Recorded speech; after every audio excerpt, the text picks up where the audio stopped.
Bueno, muy contento de estar en este espacio donde se busca, digamos, una reflexión sobre el arte desde una perspectiva diferente, y tenemos intereses comunes, digamos, en todo lo que he podido ver en el grupo de investigación del cual se desprende el seminario, que creo que hay una tarea por hacer o por elaborar que es muy importante. Entonces, le contaba a Ana María ahora que esta charla tiene dos matices. Una que sería muy vinculada al trabajo de investigación que realicé sobre la Escuela Nacional de Bellas Artes de Colombia, que es una institución que actualmente es la Facultad de Artes de la Universidad Nacional y es el lugar de donde se desprende la formación en arte, es la formación moderna de un arte académico en Colombia, en 1886.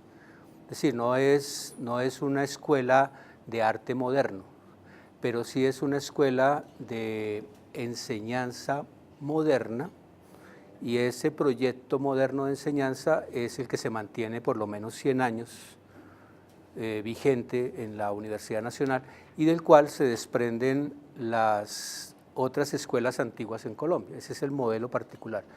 Entonces, una parte de la charla estaría vinculada a una perspectiva que podríamos llamar tradicional de la historia, donde simplemente lo que hago es, digamos, recoger una parte de la historiografía colombiana y hago un trabajo de fuentes durante 5 años para hacer una simple demostración, que va a sonar un poco extraña, y es demostrar que la Escuela Nacional de Bellas Artes de Colombia existió. Porque cuando yo asumí la investigación, eso no era claro. Y hay un hecho político de por medio, es que no a todo el mundo le interesa que existan los orígenes de las cosas. Entonces, el trabajo de historia está muy vinculado digamos, a recuperar para el imaginario colombiano y para el imaginario de los artistas algo que podemos ahora nombrar en una investigación que se titula Escuela Nacional de Bellas Artes de Colombia, 1886-1899. La segunda parte es empezar a hablar o empezar a introducirnos en una reflexión actual en que me encuentro a partir del doctorado y de, digamos, unos movimientos mexicanos y suramericanos del Cono Sur, que están dando ahorita mucho de qué hablar, que tienen que ver con la perspectiva histórico-crítica de la historia. O sea, cómo asumimos la misma historia, pero bajo una perspectiva histórico-crítica particular. Entonces voy a jugar con los dos modelos de historia. La historia tradicional que recupera el acervo, el patrimonio, la historia de la nación, y lo vamos a ir cruzando poco a poco con la idea de una perspectiva crítica, histórica, de lo mismo. Para mí el texto, el nombre del encuentro para mí es bastante problemático en el buen sentido, es una provocación, y voy a plantearlo muy rápido en este sentido. Cuando yo digo encuentro teórico, ya me pone a pensar en esa famosa separación entre teoría e historia. ¿Sí? Digamos, recuerdo aquí que hicimos nuestra maestría con Patricia y Ana María en teoría e historia del arte y la arquitectura. Y entonces la historia era como el centro y la teoría era un poco un añadido, un poco extraño. Pero digamos, en la perspectiva histórico-crítica, la teoría vuelve a ser fundamental, porque es el problema de pensar la historia. No es el problema de hacer historia, es el problema de pensar haciendo historia, digámoslo así. En el segundo elemento, hablar de la historia del arte y el poder, plantea un dilema si las dos palabras están separadas, como arte y poder. Y la tarea en la perspectiva histórico-crítica sería pensar ese I, ¿qué significa? Empezar a pensar ese I, porque eso no está en igualdad de condiciones. ¿Sí? Por ejemplo, en una perspectiva histórico-crítica, el arte no es interesante. Simplemente no es interesante porque simplemente es una manera histórica occidental en que digamos, las expresiones humanas se hacen presentes, pero no pasa de ser esa expresión en un momento histórico específico. Si yo planteo el tema del poder, me plantea un dilema que es ¿de qué poder estamos hablando? Y en el caso de esta investigación es absolutamente entrelazados, porque la Escuela Nacional de Bellas Artes de Colombia surge por cuestiones de poder, no por cuestiones de arte. ¿Sí? O sea, el arte no surge porque a alguien se le ocurrió que era importante para la nación colombiana que hubiera arte.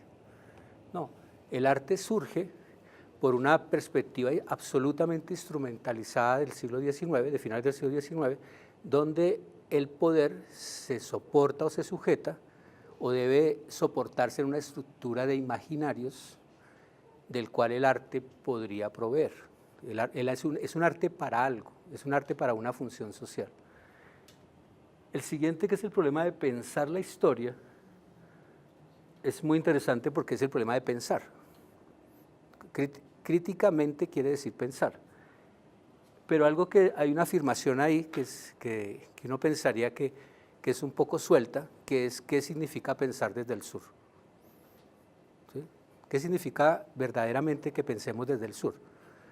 Es decir, no pensar la historia de la Escuela Nacional de Bellas Artes como una historia, en el sentido de lo que estaba hablando de recoger el patrimonio, la nación, el origen del arte colombiano, la historiografía, sino pensar el sur quiere decir algo así como en qué medida el arte colombiano ha sido un instrumento de sumisión y ha sido un instrumento de olvido en algo que llamamos la nación colombiana.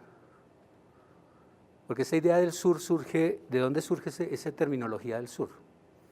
¿Qué es pensar desde el sur? ¿Sí? ¿Por qué los que lideran este proceso vienen de Argentina, Uruguay, Paraguay, Brasil? ¿Qué quieren ellos resaltar o qué quieren ellos rescatar cuando dicen pensemos la historia desde el sur? ¿Cuál es la gran tragedia, digámoslo así, de que no pensemos la historia desde el sur? Entonces, voy a dejar simplemente unas líneas de trabajo donde pensar el sur podría ser el problema de pensar desde una perspectiva histórico-crítica. ¿Sí? No es que pensemos sobre el sur, sino es el problema de cómo yo como sujeto latinoamericano pienso mi realidad, bajo una perspectiva crítica, no bajo un modelo histórico oficial que me han querido imponer. Ese modelo histórico oficial, entonces lo van a encontrar en mi investigación, ¿sí? Digamos, ese es el conflicto personal que tengo, y es que yo monté la historia oficial de la Escuela Nacional de Bellas Artes, porque me parecía increíble que un país civilizado como Colombia no la tuviera. La tenía México, la tiene España, la tiene París, que es el gran referente, pero un país civilizado como Colombia no tenía una historia de cómo nació, cuál es el origen de esa estructura del sistema moderno de la enseñanza del arte, y desplegado de esa enseñanza el ejercicio de la práctica del arte.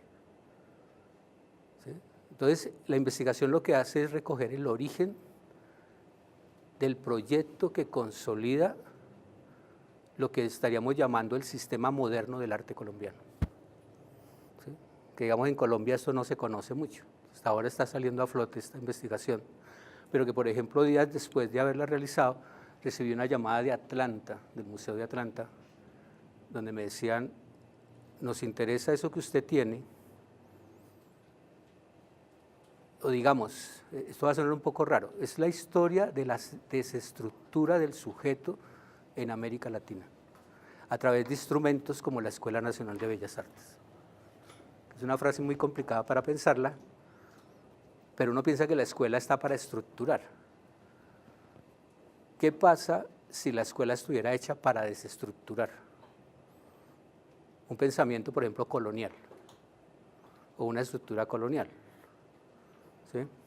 Entonces, más que certezas, vengo es como a proponer preguntas y a plantear como otra perspectiva de la historia.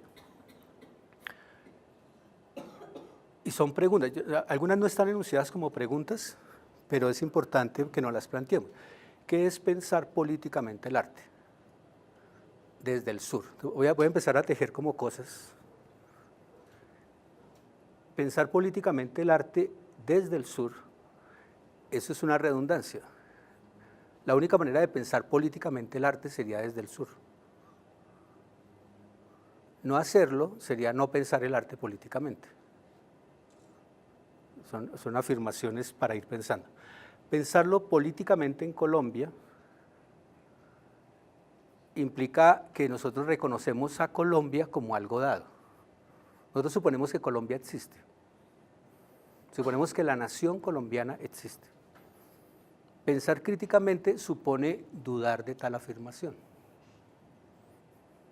¿A qué estamos llamando Colombia? ¿Cuál es la generalidad que planteamos que llamamos Colombia? ¿Qué es eso de nacional que vuelve a ser otra generalidad? ¿Y qué es eso que llamamos arte del siglo XIX? El tema de la historia de lo singular, de lo concreto, es la historia crítica. La historia de sujetos concretos en historias concretas. ¿De dónde nos viene esa idea de Bolívar, libertador de la patria? ¿Sí? ¿Quién construyó esa idea de que Bolívar era el gran libertador? ¿Quién nos vendió la idea de Colón? ¿Quién nos vendió la idea de la madre patria España? ¿Quién nos vendió? ¿Dónde se construyó todo ese imaginario que aún hoy se enseña en las escuelas y con los cuales los que somos artistas, entre comillas, fuimos formados? ¿Dónde se formó eso? ¿Cuál fue el lugar prioritario al que se le dio la tarea de configurar esa subjetividad en algo que se llama el pueblo colombiano? Esa tarea se le asignó a la Escuela Nacional de Bellas Artes. ¿Sí? O sea, en la Escuela Nacional de Bellas Artes no se podía hacer lo que uno quisiera. ¿Sí? En la Escuela Nacional de Bellas Artes se pinta a la Virgen María, se pinta a Bolívar. Hay un concurso para quién pinta mejor a Bolívar. ¿Quién pinta Córdoba? ¿Quién pinta las batallas? En la Escuela Nacional de Bellas Artes hay que resucitar un pintor nacional.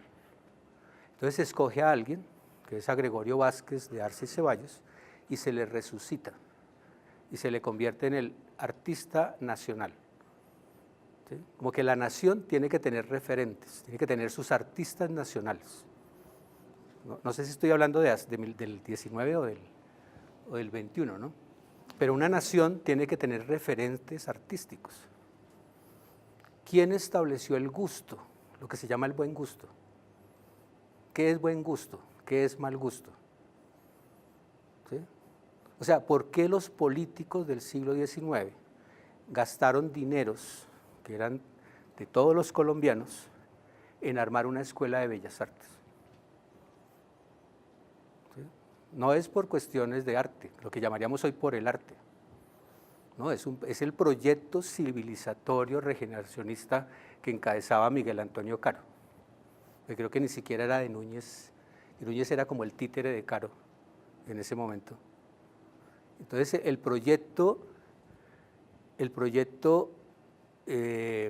un proyecto sistemático, eficiente, totalizador, que fue absolutamente bien implantado en una ciudad como Bogotá. La idea que tenía inicialmente era hacer un barrido de 100 años, que después el maestro Miguel Huertas retoma el trabajo y hace los 100 años, o sea, a mí solo me cabe en la cabeza el comienzo, a él le cabe en la cabeza todo. Pero cuando yo llegué a 1899, el sistema ya estaba montado, como sistema de enseñanza. Como ¿de dónde nació la idea de las carreras? ¿De dónde nació la idea de que debe existir un profesor de arte en un aula? ¿Sí?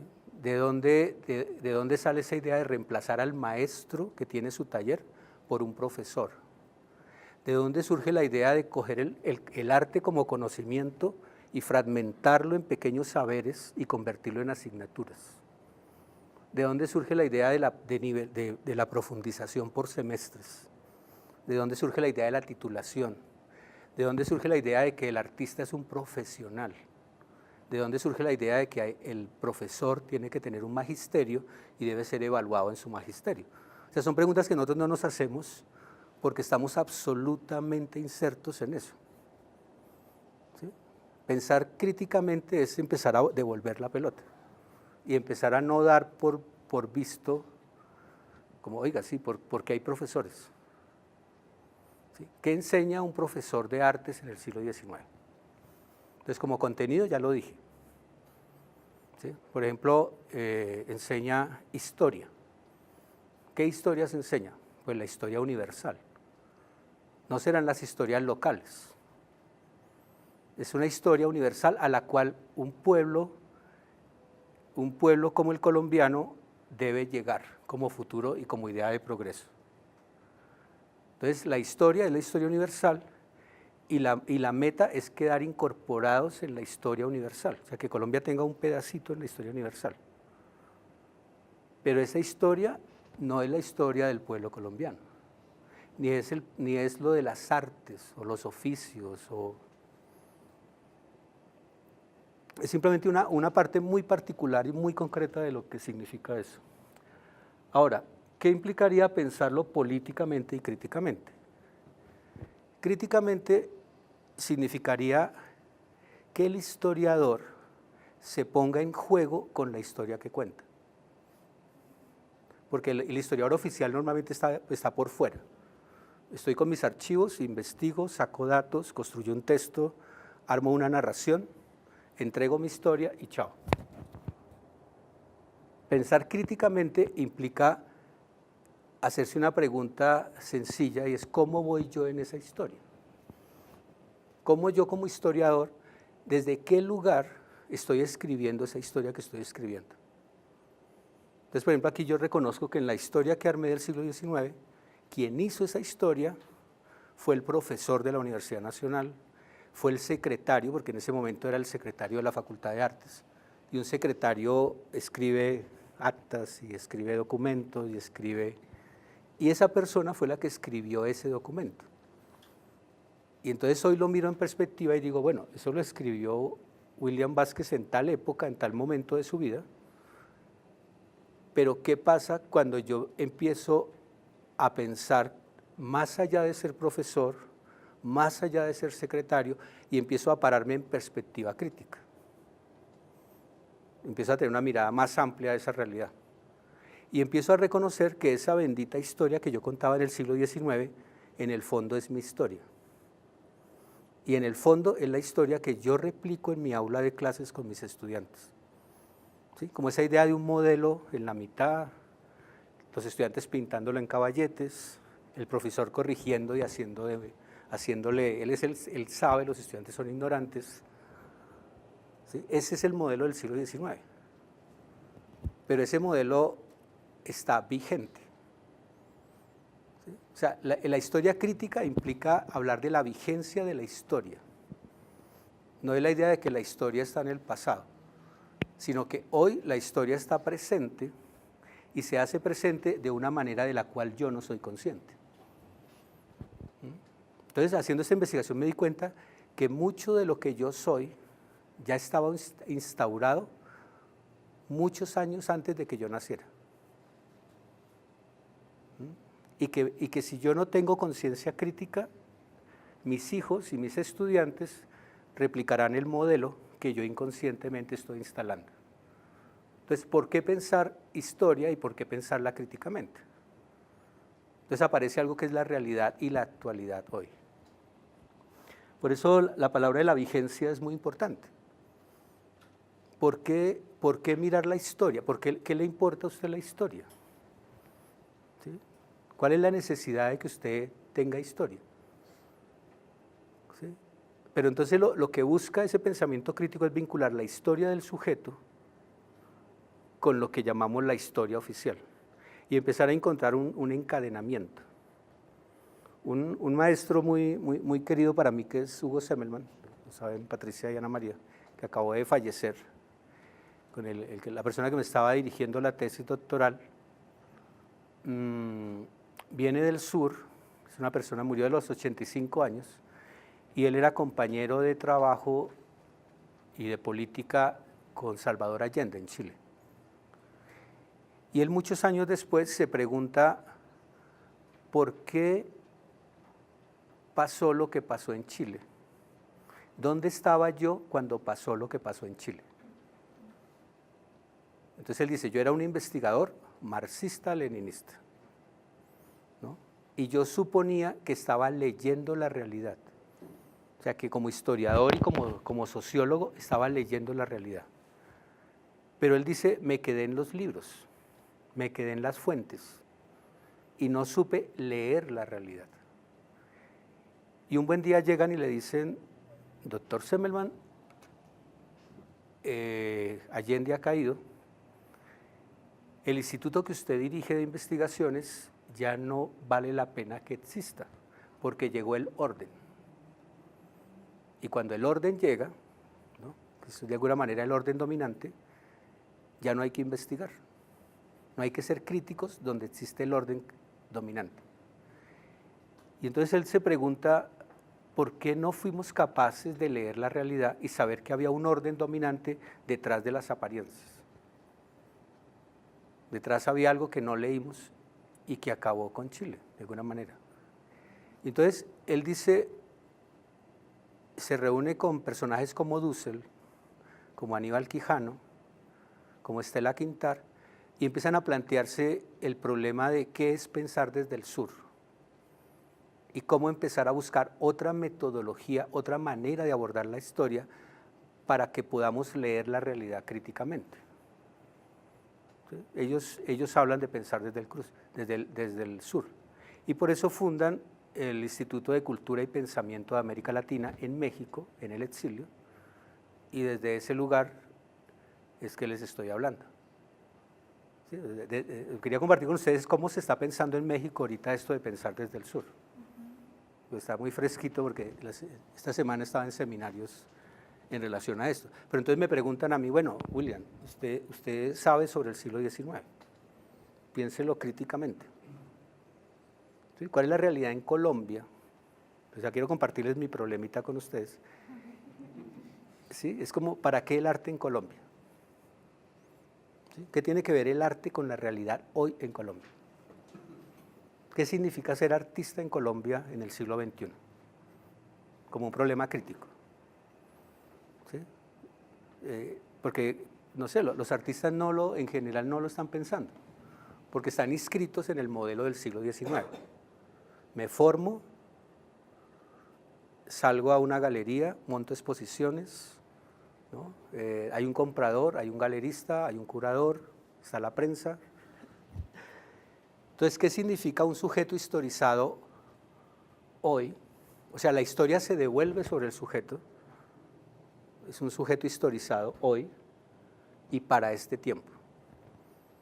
¿Sí? O sea, pensar críticamente en la coyuntura que vivimos,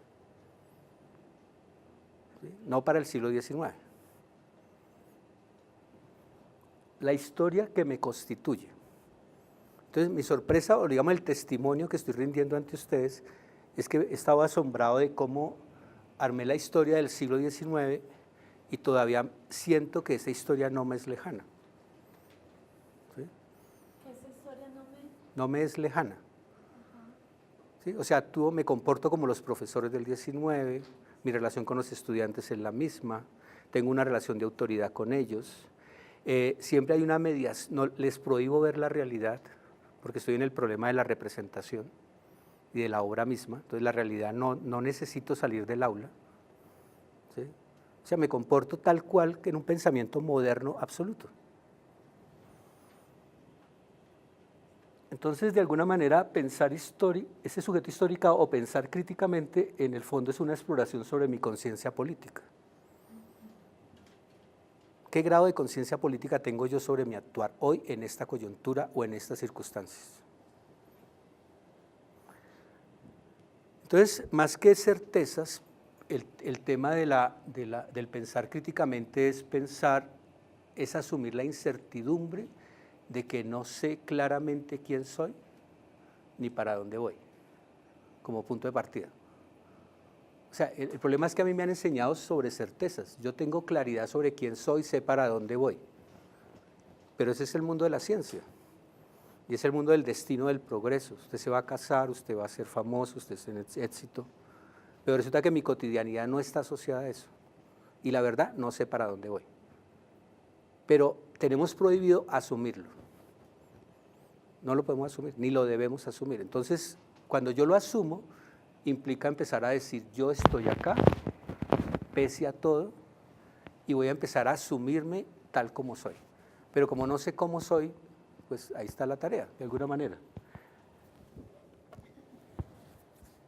¿Dónde está la historia de América Latina prehispánica para nosotros? Por ejemplo, llegando de México, se da uno cuenta que nosotros hemos perdido demasiado. Lo estábamos hablando ahorita contigo, ¿no? O sea, nosotros no tenemos rastros visibles tan concretos como los tiene México en lo que fue esa cultura prehispánica, que ellos lo tienen en su físico, en su rostro, en la manera de hablar. Estaba mirando, hay 50 nombres en el metro que son impronunciables para nosotros, ¿no? En el hecho de que comen tortillas todo el día, las relaciones alrededor de la comida, ¿no? Hablaba que estuve en el Día de Muertos y para qué les cuento, eso es asombroso. Es decir, no es un problema teórico, es el problema de la América se vive cotidianamente, ¿sí? Entonces cuando a uno le preguntan, bueno, ¿tú de dónde vienes? No, de Bogotá. Ah, bueno, ¿cómo se vive esa historia prehispánica en tu cotidianidad? ¿No? Entonces me toca hacer un esfuerzo increíble porque no encuentro referentes, ¿sí? Dussel tiene un libro que les recomiendo, 1492 se llama, donde él plantea que dejemos de hablar de las fusiones entre América y lo que enseñó la Escuela Nacional de Bellas Artes, que era que somos una fusión de razas, que la fuerza de América Latina está en la fusión, cuando en realidad en países como Colombia, bueno, en el mismo México, lo que hubo fue un arrasamiento radical de las culturas y una imposición del pensamiento occidental total sobre el pensamiento prehispánico. Y es muy poco los vestigios que nos quedan en la vida cotidiana hoy. Pero pensar eso es doloroso. Lo veía mirando una obra de Diego Rivera en el Palacio Presidencial, un gran mural, y hubo un detalle que me llamó la atención, donde Hernán Cortés va adelante, detrás va caminando la Malinche, esta indígena que es muy controvertida, ¿no? Porque los españoles vienen sin mujeres, y es la pregunta de por qué las mujeres se entregaron a los españoles, que detrás de eso es la pregunta de por qué América Latina se dejó, entre comillas, violar de los españoles. Y ella está cargando un bebé, y ese bebé tiene un detalle que llama poderosamente la atención, y es que tiene los ojos azules. Un bebé indígena, y tiene los ojos azules. ¿Sí? O sea, nosotros no somos productos del amor, que eso es muy fuerte decirlo. ¿Qué significa que una sociedad no sea producto del amor, sino de la imposición de uno por el otro? ¿Dónde quedó el amor? ¿O qué hay que rescatar en relación a esa imagen que estamos planteando? Y cómo, digamos, la mirada es azul. Lo que se perdió en América Latina fue la mirada. Aunque el indígena muchas veces tenga cara de indígena, o aunque yo pronuncie palabras prehispánicas, o aunque yo sea el amante de lo prehispánico, en realidad tengo una mirada azul. Entonces el pensamiento crítico lo que busca es recuperar el color de la mirada, buscar otros matices en la realidad, porque todo lo que estoy viendo ahorita sería en azul, que sería esa mirada occidental particular. ¿Qué conciencia tenemos de la sustitución e imposición del pensamiento occidental sobre un pensamiento cosmogónico? Algo que he descubierto en México es que nosotros no tenemos ni idea de qué es eso de pensamiento cosmogónico. No lo vivimos, no tenemos la experiencia de eso. Solo tenemos referencias teóricas de eso que llamamos cosmogónico, que lo hemos leído en un libro, alguien nos ha dicho una cosita acá. Pero, ¿qué es eso de un pensamiento cosmogónico? ¿Sí? Es algo que es como una pérdida que ya no podemos hacer mayor cosa, pero es algo que irrespetamos y que cuando nos encontramos ante lo cosmogónico, pues miramos con nuestros ojos azules y eso nos impide ver lo que verdaderamente hay de cosmogónico. Pero hay lugares en América Latina, y en Colombia estoy seguro que sí, o hay prácticas cotidianas que habría que recuperar prácticas cotidianas muy sutiles, donde podríamos empezar a pensar que existe la posibilidad de un pensamiento no occidental como opción de vida de una sociedad. ¿Sí? Porque el problema que nos han vendido es que el progreso es inevitable, la civilización es inevitable, todo es inevitable, el arte está inscrito en el progreso y el arte no tiene salida. ¿Qué pasaría si el arte pensara en otro tipo de sociedad o en otro tipo de construcción de relaciones humanas, en otro tipo de relaciones con la naturaleza y en otro tipo de, digamos, de formas de poder? Y el artista creo que podría hacerlo porque es tal vez el único al que le queda todavía un juego en el pensamiento. A los ingenieros no les cabría, a los filósofos no les cabría, a los artistas normalmente tampoco les cabría. ¿Sí? ¿Cómo volver a fundar algo, a instalar algo, a enraizar, crear lugares de pensamiento para América Latina, desde el cuestionamiento del sujeto particular? Entonces, por ejemplo, una frase totalmente contradictoria es pensar en arte cosmogónico. Arte está casado con lo occidental, es toda una estructura de pensamiento, de gusto, pero el arte todavía contiene algo que es valioso. Sí, hay algo en el arte, o no sé si llamarlo en el buen arte, de alguna manera, donde se instaura el sujeto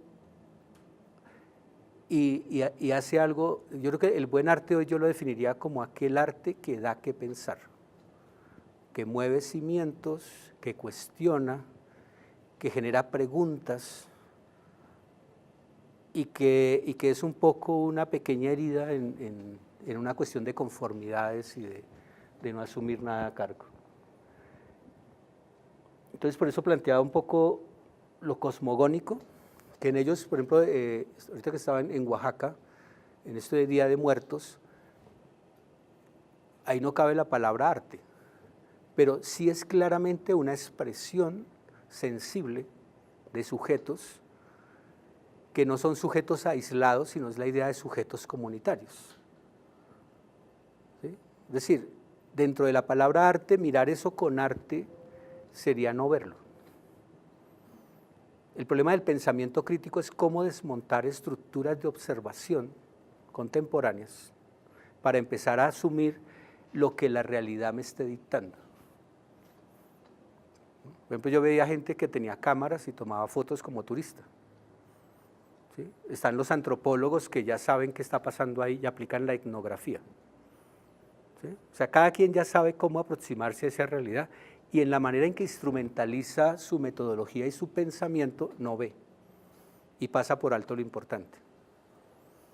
¿Sí? Que lo hablábamos ahorita, que cuando uno habla con ellos es casi incomprensible saber qué están haciendo la familia en el cementerio con todos los alimentos y empezar a notar que no hay dos iguales y que la acción fundamental que están haciendo ellos ahí es pensar. Se reúne la familia a pensar, ¿no? Y no es como pensar en el muerto, diríamos los occidentales, sino es la presencia del otro en mí, aunque ya no esté. Porque si lo dejaran de hacer un año, el otro podría desaparecer en mí. ¿Sí? O sea, le agregan siempre una cosa que los occidentales, para nosotros la muerte es una pérdida. Entonces para nosotros se llamaría arte funerario, celebraciones funerarias. No, para ellos es la vida, es la presencia de la vida en mí, aunque ya no esté de cuerpo presente. Está de otra manera, pero ¿cómo lo pienso? De la manera concreta. No es abstracta, no es como Pedro Pérez o escribo una frasecita, a mí me parecía, no. Se le piensa con lo concreto, con su ropa, con su comida, ¿no? Con su música, que es pensar en lo concreto. O sea, pensar críticamente es pensar en la singularidad. ¿Cuál es la forma de participación actual en la agenda, en la construcción del individuo moderno? Bueno, imagínense el problema que tengo a estas alturas de la charla, y es que yo no he hablado de la Escuela Nacional de Bellas Artes, ¿no?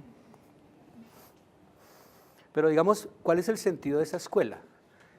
la escuela hace parte de una agenda moderna.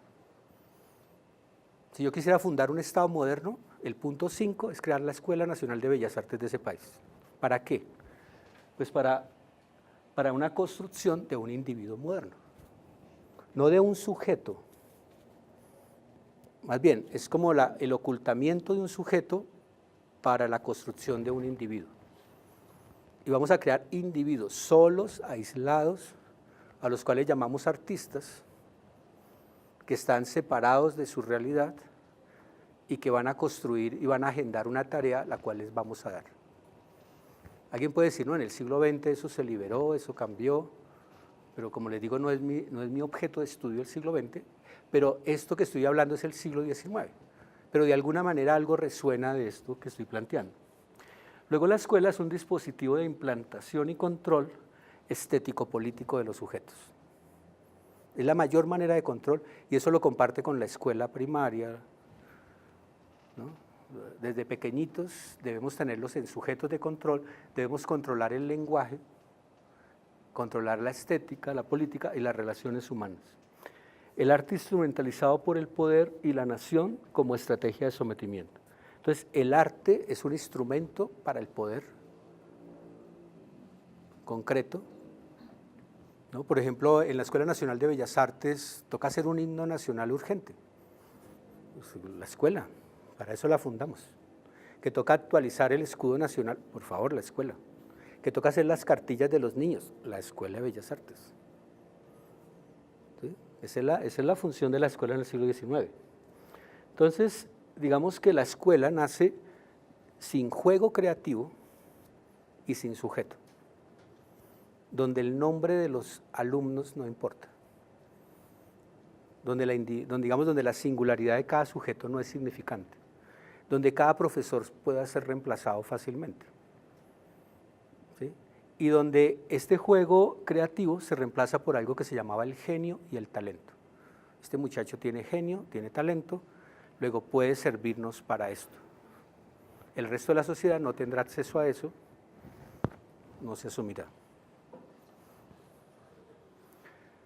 Entonces digamos que uno podría hablar de la forma y el contenido de la Escuela Nacional de Bellas Artes, pero yo quiero resaltar que la forma, que es un poco la pedagogía, es tan importante como el contenido, que son las relaciones de aula, y cómo se construye en el aula a pequeña escala las relaciones de poder que tiene la nación, donde hay una autoridad, donde hay un canon de estética y de buen gusto, donde hay unas buenas maneras, donde hay una absoluta, es machista, es patriarcal, absolutamente el modelo de la escuela, y donde lo femenino es pecaminoso y no va a tener cabida.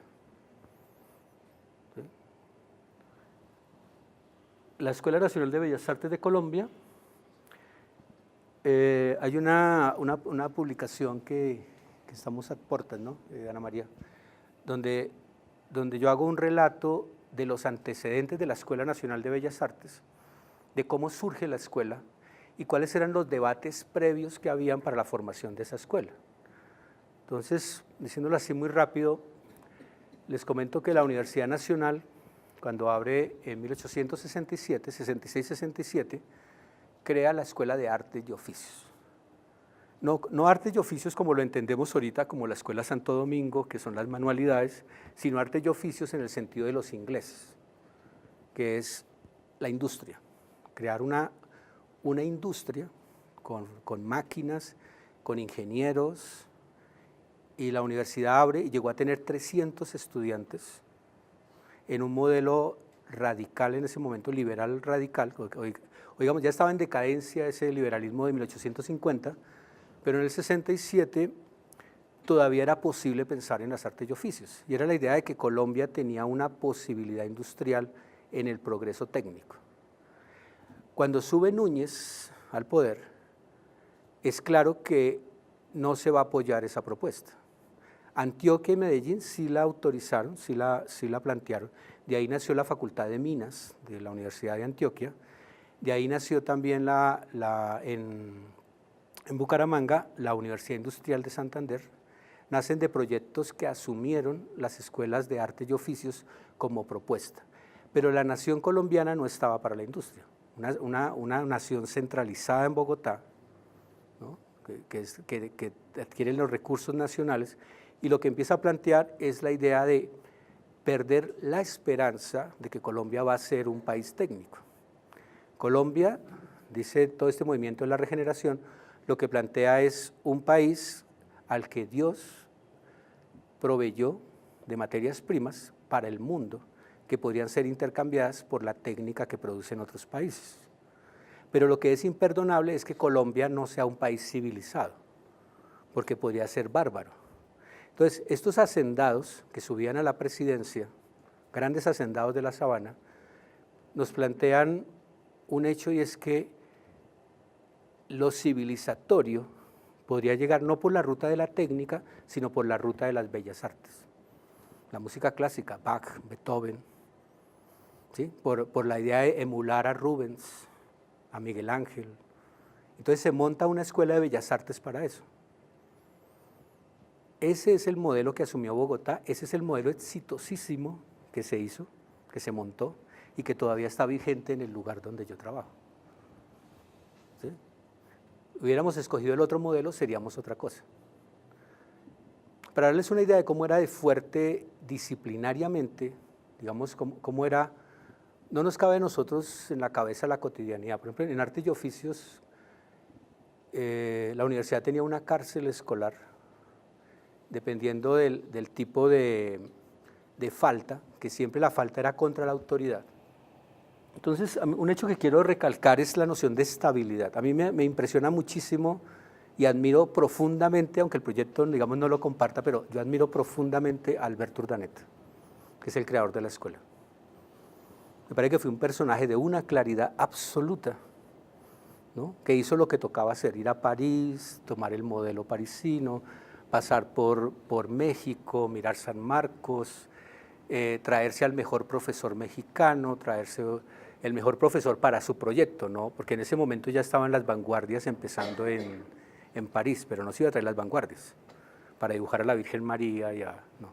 Pero se trae a los mejores académicos o academicistas de ese momento, ¿no? Se trae a Antonio Rodríguez para grabado y monta una escuela absolutamente seria, consistente, clara, con una conexión política por ley de la República, vinculada a la Universidad Nacional de Colombia, con titulación, con una sede que es muy divertida porque es un convento que se adapta, pero ese gran proyecto él lo monta y automáticamente se muere, ¿no?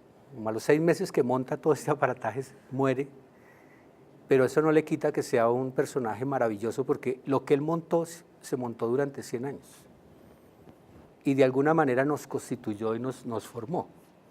Entonces quería resaltar ese hecho de la estabilidad. La investigación, por eso empecé un poco al revés,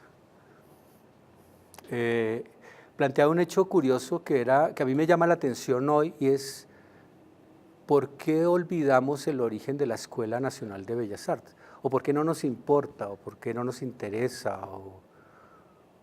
Digamos, porque es sorprendente que es como una investigación menor en la historia del arte colombiano.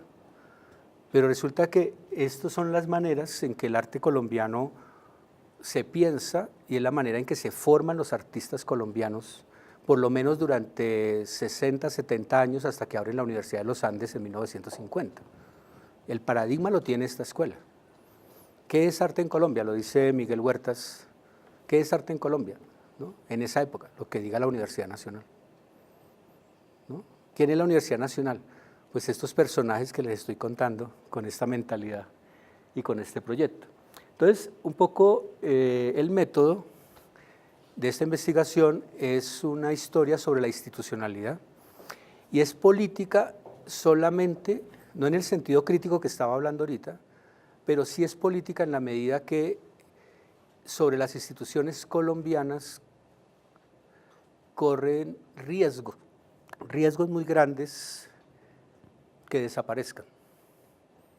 Por ejemplo, el edificio de la Facultad de Artes de la Universidad Nacional se está cayendo y el Estado no pone un peso, ¿sí? como si hubiéramos llegado al fin de la historia, como si no tuviésemos historia. Entonces yo soy miembro de esa comunidad y yo digo, no, yo quiero hacer la historia del lugar de donde yo me formé, desde el que soy profesor, y quiero que alguien sepa que allí existió una escuela que formó algo que llamamos la enseñanza del arte moderno en Colombia. Y entonces el método que uso es el que usaron en París y en México para levantar sus propias historias. Deliberadamente quería un libro moderno, que hablara de una escuela moderna con pensamiento moderno. Bueno, eso lo digo hoy, en ese momento no tenía esta conciencia, pero salió así. Es un proyecto moderno de investigación moderna, que hoy lo uso de manera crítica, con una finalidad para poder pensar una realidad colombiana en el arte colombiano. En ese momento tenía muchos problemas sobre qué tipo de historia hacer, porque el libro trata de muchas historias.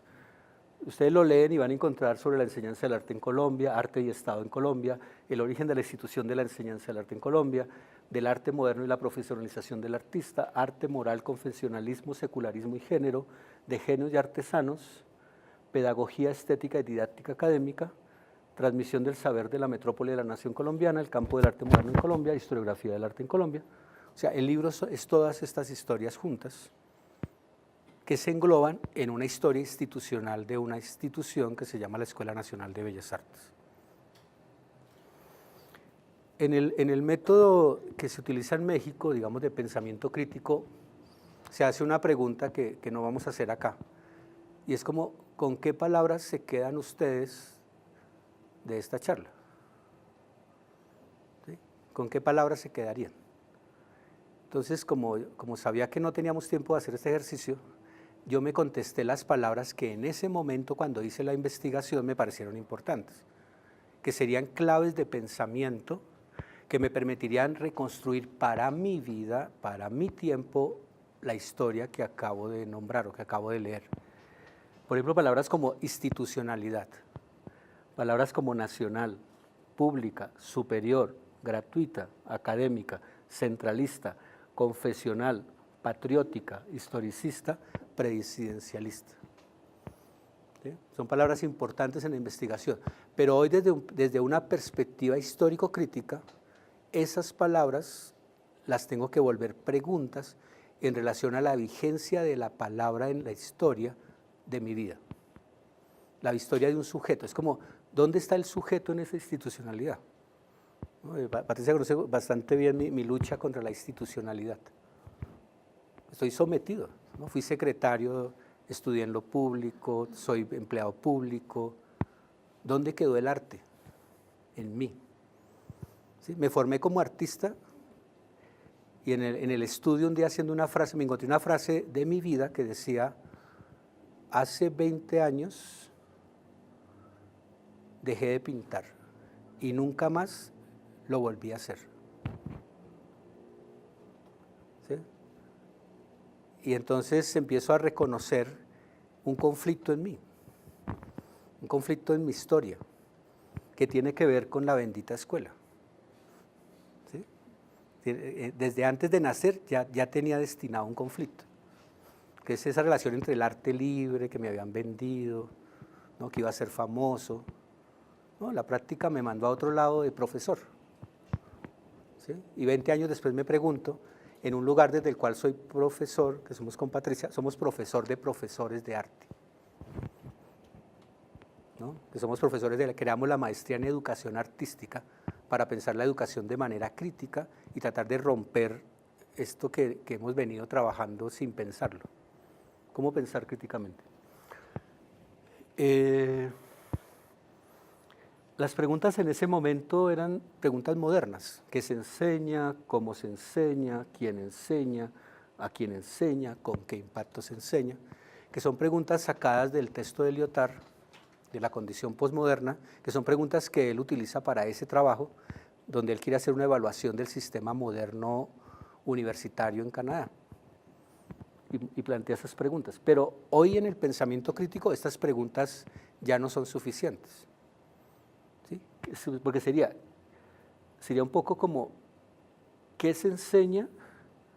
Y casi como, ¿y a mí qué me importa? ¿no? ¿Cómo se conecta mi historia con eso de que se enseña allá? ¿Cómo involucramos al sujeto en la historia que cuenta? La estructura del documento tiene 5 niveles. Eso sí, siempre me ha parecido, me costó mucho trabajo con la ayuda de los diálogos que hacemos con Patricia todo el tiempo. Pudimos establecer unas categorías de la investigación, unos antecedentes, una instauración. Imagínense que esa escuela se funda el 20 de julio de 1886 por el presidente de la República en presencia del arzobispo de Bogotá. Sí, eso ya habla de qué escuela estamos hablando. Entonces yo cuento en detalle cómo se da eso, cuál es la ley que la genera, etc. Lo segundo, aparece el currículo, que es magistral. O sea, por primera vez en Colombia se enteraron de qué carreras había. O sea, aquí les estoy como vendiendo el libro porque no alcanzamos a mirar nada de eso. Pero qué carreras, lo que se llamaba en esa época materias de estudio, qué se dictaba, cómo se dictaba, porque estaba absolutamente parametrizado todo. El profesor no era libre de ir a dictar lo que quisiera. Ya desde esa época había una idea como de parcelación de la información. La tercera es una estructura académico-administrativa y organización institucional. Es una institución. Los locales y la infraestructura que me interesaban mucho porque construían una ciudad. La escuela hacía ciudad. Y eso me parecía muy bonito. Había unas rutinas, una cotidianidad, los estudiantes estaban en la ciudad, ¿no? Y desde esa época los artistas han sido un poco problemáticos en la ciudad. Y hay crónicas de eso. Y lo último era cuáles son las influencias con las que se generó la escuela, que yo encontré directas, referencias francesas, mexicanas, chilenas, y lo último es cómo esa escuela se convirtió en el modelo de escuela en Colombia. Todas las escuelas tenían que tener como modelo la Universidad Nacional, y eso pasaba en los años del 60, 1960 todavía se implantaba literalmente. Escuelas como unas que hubo en Bucaramanga, en Cúcuta, en Ocaña, Popayán, Santa Marta. Es el modelo. Bueno. Y para terminar, levantamos el edificio que no se conocía. Tuvimos la fortuna de encontrar los planos del edificio. El lugar de esa escuela queda donde hoy está el Centro Cultural Gabriel García Márquez, y con estudiantes de diseño industrial y arquitectura levantamos el edificio, hicimos una animación donde se podía entrar por los salones de Epifanio Garay, de Signor-Nolfi, de Luis Ramelli, de todos esos profesores maravillosos que estaban en ese momento. Urdaneta no solo crea la escuela, sino que crea toda una academia. Y otra vez cito a Miguel Huertas, que tiene una charla muy bonita sobre cómo la academia es el concepto englobador y la escuela es un instrumento de la academia solamente. Pensar la academia es una cobija mucho más grande, donde está la escuela, están las academias privadas, la Academia del Externado, tenía una academia de Bellas Artes, la Exposición Nacional de Bellas Artes, el Círculo de Artistas de Bogotá, el Papel Periódico Ilustrado, la Ley de Artistas, la Escuela de Pintura y Arquitectura de la Universidad de Externado. Es un sistema. En esa época no había organigramas, yo levanto un organigrama, está la Universidad Nacional, que solamente daba el título y como la cobija grande, una Secretaría de Instrucción Pública, que es el Ministerio, las demás secretarías de gobierno, un consejo directivo, una rectoría, una secretaría, que casualmente era mi cargo desde hace muchos años, y aparecen las secciones que tenía. Me parece importante nombrarlas, porque estos son como lo que hoy en día serían las carreras, que son dibujo, escultura. La primera vez que se dictó escultura en Colombia fue esta, que se abrió una carrera de escultura y se trajo a Signor-Nolfi de Italia. Dibujo, que la tenía Urdaneta, arquitectura, que la tenía Santa María. Esta es una historia oscura que algún día les contaré. Sección de pintura por el mismo Alberto Urdaneta, grabado de Antonio Rodríguez, la sección de ornamentación de Luis Ramelli, con el que hicieron el Teatro Colón, la ornamentación del Teatro Colón, la sección de aguadas, que la manejaba Urdaneta, que era nocturna, la sección de música, que esta es una eterna batalla con que el conservatorio se negaba y se ha negado 150 años a ser parte de una facultad. Ellos dicen que no deben estar con las bellas artes, pero igual nadie los va a financiar si no se meten ahí, porque no producen nada, ¿sí? En el sentido hoy incluso de producción utilitaria. Y hay 3 materias que son transversales y que todavía hoy nos hablan. En esa época se dictaba clase de historia, que era historia universal, una clase de geometría y perspectiva y sombras, que es la perspectiva, y una clase de anatomía artística. Y estas 3 se cruzaban con estas, y la gente se titulaba en una de esas. Entonces, con esta parte terminaría. En la investigación hay 2 canales en los antecedentes que me parece que son 2 historias interesantes. Una es la institucionalización por la vía de las artes y oficios. O sea, artes y oficios no se consolidó, pero sí ayudó a crear una cultura institucional, que después la utilizó Bellas Artes de manera impecable. Y por el otro lado está la academización por la vía de Bellas Artes. Yo llamo academización, hoy ya no la llamaría así, pero es cómo se sustituye el modelo colonial por un modelo moderno. Toda esa transformación de pasar de los talleres de maestros a una idea universitaria, digámoslo así, es lo que yo cuento en ese proceso.